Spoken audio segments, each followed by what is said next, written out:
Yang panjang ya. Sebelumnya kita baca ya. Kalau kita habis ini ayat hadis kemana nih? Sampai subuh nih belum kelar. 2 hari. Qala Nabi sallallahu alaihi wasallam. Bersabda Nabi sallallahu alaihi wasallam. Hadis ke-448 halaman 55. Bainama ana fil khatimi muttaji'an. Ini kita lagi ngomongin apa Nabi akan menceritakan Isra Mi'rajnya beliau ketika ingin mendapatkan perintah sholat, gitu ya.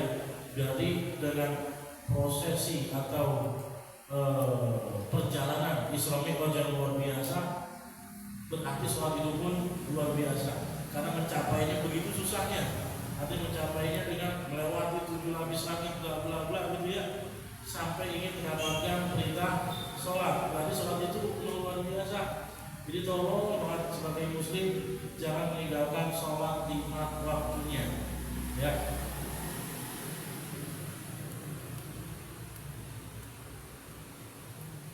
Bainama ana fil khatimi muttaji'an. Tatkala saya di daerah Hatim. Hatim itu di daerah Hijr Ismail, ya. Jadi Nabi ngapain? Muttaji'an, rebahan atau berbaring di emperan Masjidil Haram yang namanya Hijr Ismail, itu nama daerah itu namanya Hatim.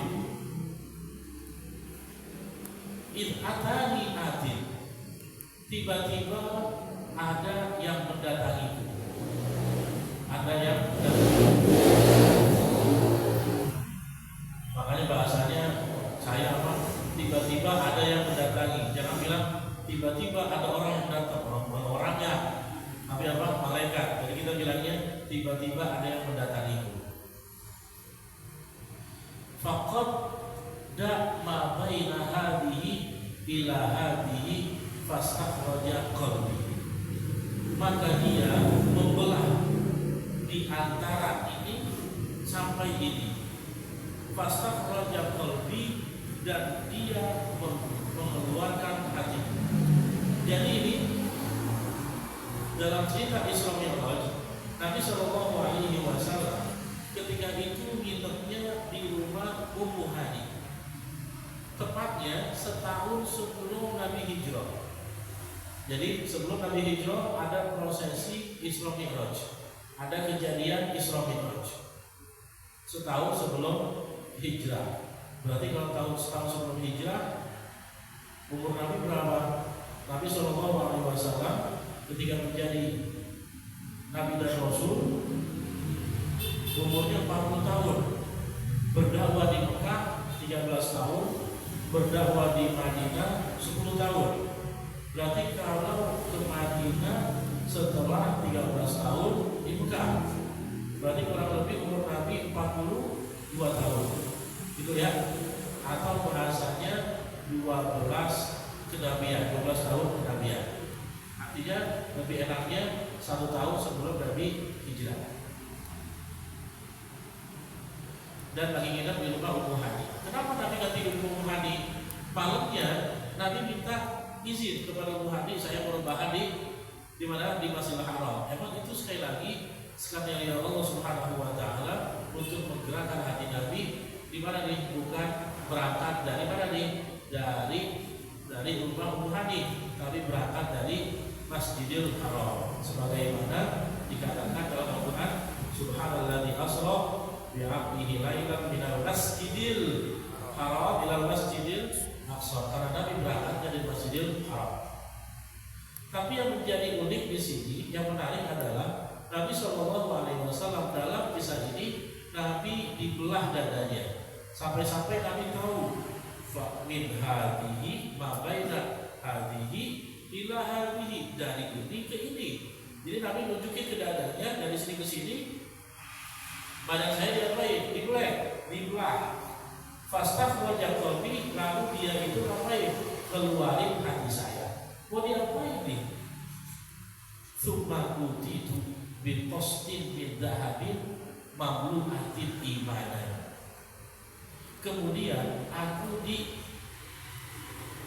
datangkan dengan kos itu bak, kalau bahasa bak nampak daya nampak minta habib dari emas mamluk anti imanan yang dipenuhi dengan keimanan. Subhanallah.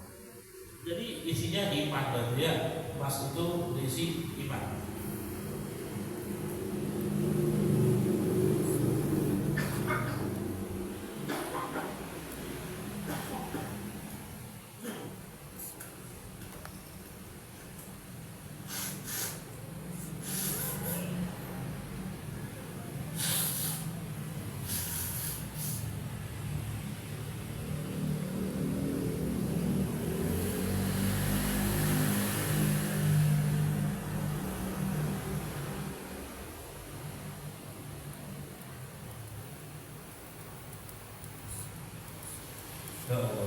Doain ya nanti sembuh ya.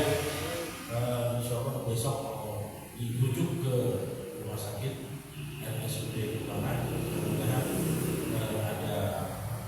ada obat yang cocok dari rumah sakit tersebut. Ya, kembali kepada kitab ini, bahwasanya Nabi Shallallahu Alaihi Wasallam dibelai dadanya untuk dibersihkan hatinya. Dengan apa? Fa'usila qalbi bima izamzama, maka dicucilah hati saya dengan air Zam-Zam. Dengan air Zam-Zam. Kita teringat dengan Nabi Shallallahu Alaihi Wasallam ketika masih kecil itu pun ada kejadian Syaqus Sadr, pembelahan dada Nabi yang mulia di waktu umur Nabi kurang lebih 3 atau 4 tahun. Ya, di mana Nabi Shallallahu Alaihi Wasallam juga dibelah dadanya dan diketahui oleh saudara susuannya Abdullah. Lalu dia melapor kepada orang tuanya yaitu Siti Halimah As-Sa'diyah bahwasanya Muhammad kecil ini lagi dibeleng, ya, lagi dibeleng. Sama ketika kecil juga Nabi dadanya dibelah lalu dibersihkannya dengan air Zam-Zam, layaknya ketika kejadian Isra Mi'raj yang baru kita dengarkan. Ini hikmahnya adalah bukan berarti Nabi Shallallahu Alaihi Wasallam hatinya kotor terus dibersihin, tidak. Justru Nabi hatinya udah bersih. Cuma yang namanya dibersihin lagi boleh nggak? Boleh. Kita punya rumah, ubinnya udah bersih, boleh nggak ditempel lagi? Boleh, biar lebih bersih lagi begitu. Nabi Shallallahu Alaihi Wasallam hatinya udah bersih. Bahkan Nabi dijaga seluruh tubuhnya dari sifat-sifat yang buruk dari Allah Subhanahu wa Ta'ala. Maka Nabi itu hanya udah bersih, cuma dibersihin lagi, Jangan kita suudzon atau punya komentar buruk tentang Nabi Shallallahu Alaihi Wasallam. Apa itu? Nabi hatinya kotor lagi, terus dibersihin. Alhamdulillah. Hati-hati dengan omongan tersebut. Jadi sekali lagi, Nabi hatinya udah bersih, tapi dibersihkan kembali oleh prosesi atau kejadian Isra Mi'raj. Tsumma khusyiya, tsumma u'ida. Kemudian ditutup. Tsumma u'ida, kemudian dikembalikan. U'ida artinya kan diulangi, tapi maksudnya dikembalikan. Artinya dikembalikan seperti semula, seolah-olah tidak ada bekas belahan. Ya, sama waktu kecil umur 4 tahun itu juga kami dibeleng dadanya, dicuci juga hatinya dengan air Zam-Zam, lalu ditutup seolah-olah tidak ada seolah-olah tidak dibeleng. Jadi rapi banget, nggak ada sama sekali bekas belahan.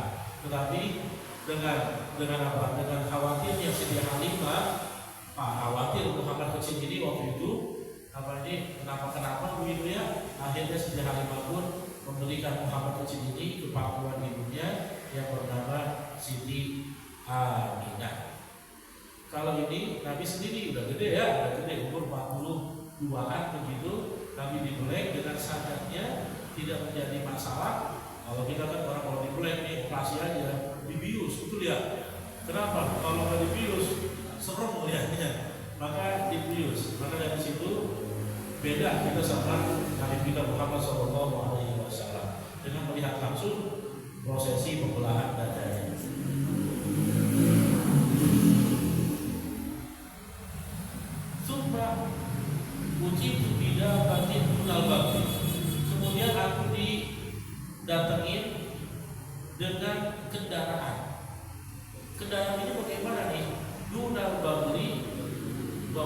babel, kuda gitu ya. Wa fawqal himari, dan juga di atasnya keledai. Maka ada yang bilang babel itu adalah penggabungan antara kuda dan keledai. Dibilang keledai kayak kuda, dibilang kuda kayak keledai. Itu namanya apa namanya? Babel. Abyadha, warnanya putih. Yuqalu lahu al-buraqu, dinamain itu buraq. Jadi namanya kendaraan tersebut buraq. Dan buraq ini sekali lagi adalah kendaraan para nabi. Kendaraan para nabi. Jadi nabi kemana-mana pakai buraq. Di zaman Nabi Adam sampai Nabi Muhammad SAW, karena buraq itu adalah kendaraan para nabi. Makanya ketika adanya kejadian di Isra Mi'raj yang Nabi naikin namanya buraq,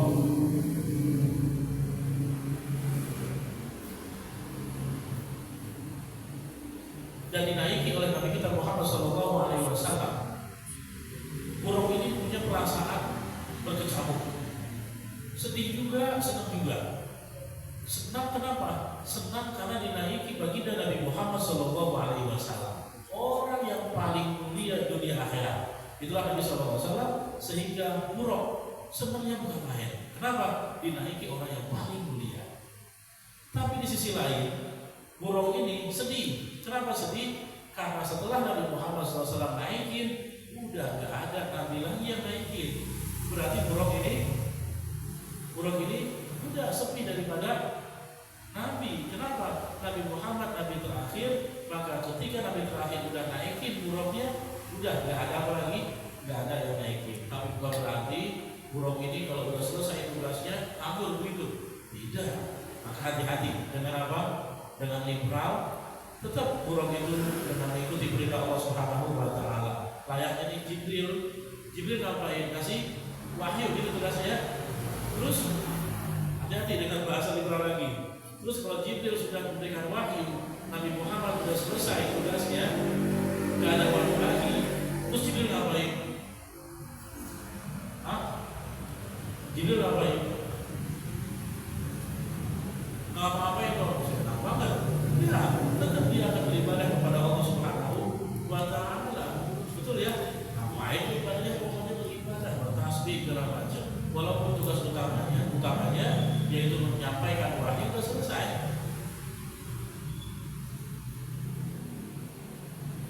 Yadharu khatwahu 'inda aqsa tarafihi, meletakkan langkahannya di sisi bawah ujungnya.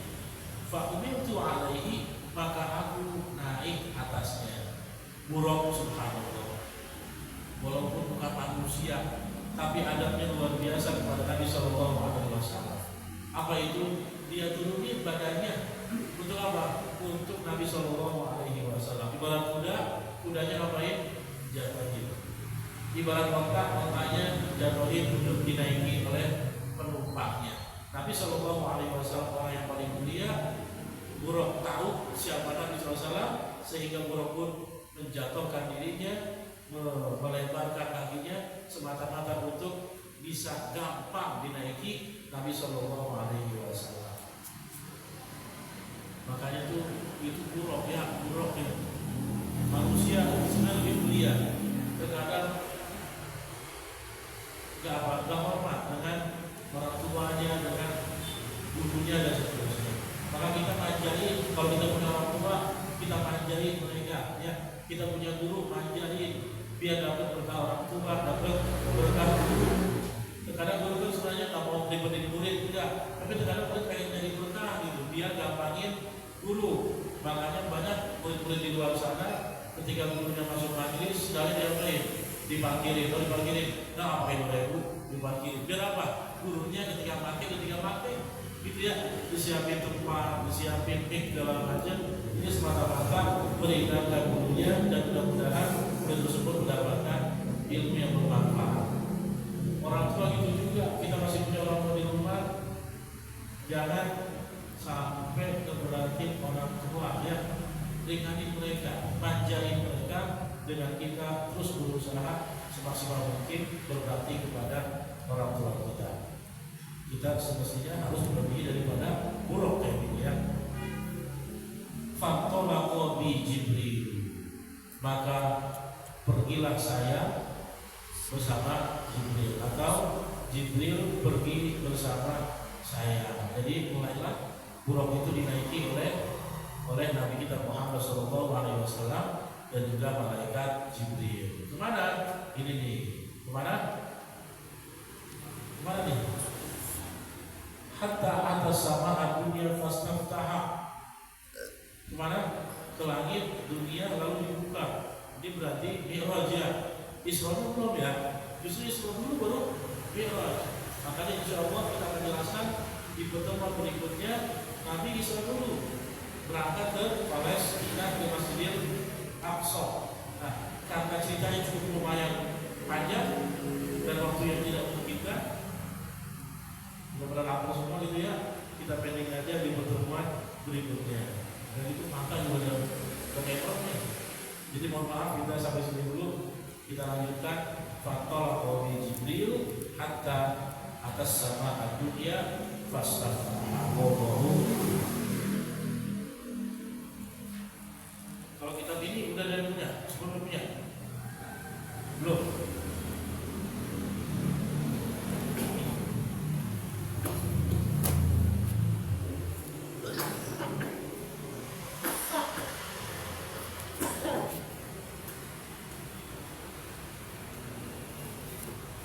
Ada pertanyaan sebelum kita doa?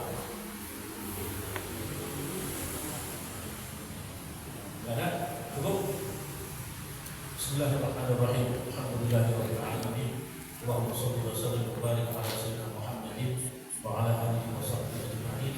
Allahumma rzuqna nahjal istiqamah warzuqna ilman nafi'an wa rizqan wasi'an wa shifaan min kulli da' wa amalan mutaqabbalan warzuqna kamalan ikhlasi wal yaqin wa bij'alna wa salatan dhurriyyati rabbana rabbana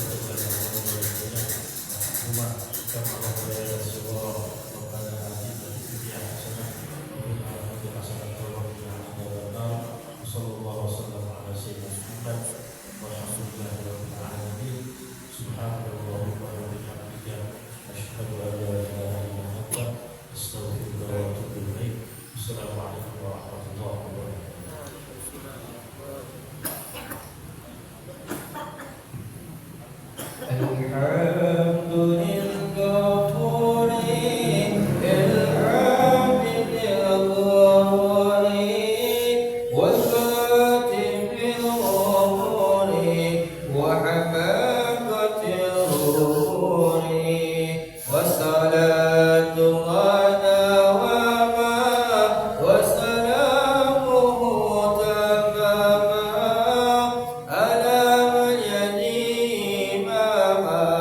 Waliya